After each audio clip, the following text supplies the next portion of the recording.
what's up everyone, and welcome to my review for Fruitvale Station, the saddest movie of the year. The feel-good movie of the year. Well, no, that's not true. The saddest movie of the year. Of course, you know what this is about. Fruitvale Station is about Oscar Grant III, a black man from, 2008, the end of 2008, who was shot by a police officer and died. And there has been many disputes about it, racism, all that stuff. So I was looking forward to it. I heard it was an amazing film. So I went there, I saw it with my eyes, I watched it, I left. Many people crying when I left the theater, but did I cry? Did I think it was good?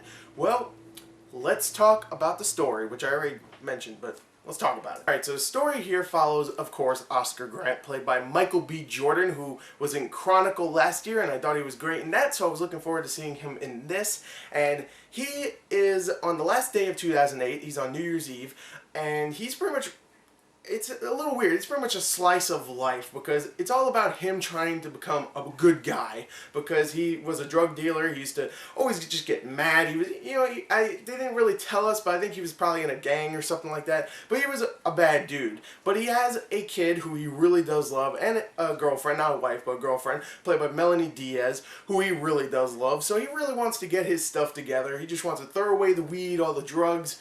He wants to get rid of that stuff and just become a good man, and you see him pretty much changing. You see him as a bad dude, but you also see him as a good dude. Him helping random people out that he doesn't even know. He's just randomly helping people out, being a good dude. But you also see him become a douchebag or, become the fighter that he used to be. So you see all that stuff, but then you see him, of course, bond with his daughter, his wife, well, his girlfriend, his mom, played by Octavia Spencer. You see all that stuff, of course, leading up to the end where he gets killed. And that's not a spoiler. This is a true story. Everybody knows about this story. Everybody knows what's going to happen. Hell, it even starts off the movie with the footage of the real Oscar Grant getting shot by a police officer. So it's not even a spoiler. It knows. It's telling you in the synopsis. So I'm not spoiling anything. So it's really just a slice of life about this guy before he dies, all the stuff that he was reconsidering in his life, and the tragedy that happened. So yeah, it is tragic. It's extremely tragic, and I'm not going to sit here and make jokes like, whoa, the story's fun. It's not.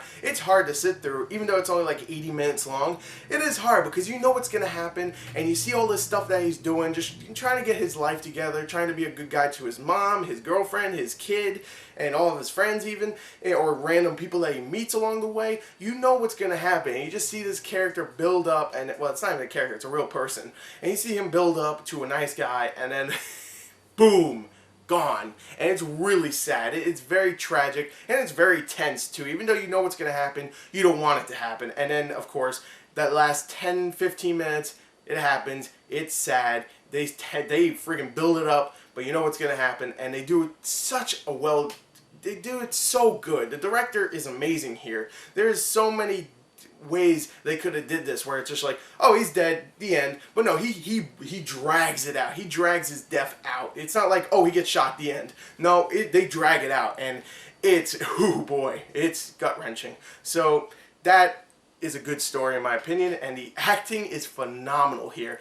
Even though the supporting cast is just there for, you'll see some not even recognizable people, but you'll see some really good supporting actors here and there. But the main three, Octavia Spencer, of course, is great. Love her. She's great as the mother. You got Melanie Diaz, who plays Oscar Grant's girlfriend, who is great as well. And, of course, Michael B. Jordan, who is fantastic as Oscar Grant. And if he does not get an Oscar nom, I mean, I know it's a little too early to say that, but I think he definitely deserves an Oscar nom because he's amazing in this. At least for like a newcomer award or something like that. He is great here. He is amazing. Ooh, damn. Oh. He is amazing. He truly is. And again, he sells that performance. He does. He feels like a real character. And it's good because he's a real person. So he does a great job. I thought he was fantastic here. So the acting and the story, phenomenal. Really, it's not a very complex story. I don't have anything else to talk about. It's a phenomenal movie. I don't even know what else to say. I mean, it's just him walking around, being better as a person, helping people out when he can, just throwing away his past life, and he wants to move forward as a good human being, and of course, what happens at the end kind of sucks. But if I had any complaint, there's one complaint. I'm not sure if this is true. I'm not even going to deduct this from the score because I'm not sure if this is a true part of the story. But it felt a little convenient at the end that he meets up with two characters that we saw in the movie earlier. Two characters that, one, he doesn't even know, and he knows a little bit, and the other one he knows from jail. You just see those two characters again, which I felt on the same train too. And it's just, it felt a little convenient, but it might have actually happened. I'm not sure. But besides that, it's a fantastic movie. Definitely go check it out. It should be in theaters still for a little while, but if not, check it out on DVD when it comes out, or on demand if it's on there right now. Check it out. It's a fantastic movie. Definitely watch it. It's one of the best of this year, actually. I have really no complaints besides that. I'm going to give it a 40 out of 40. It's fucking great. It's amazing. It's one of the best of this year. Maybe even the best. So there you go. Fruitvale Station is a tearjerker. I didn't cry though. I'm a man. So I did not cry. No, I didn't cry. So there you go. There's the review. Hope you enjoyed it. Check it out. It's a great movie. Thank you and goodbye.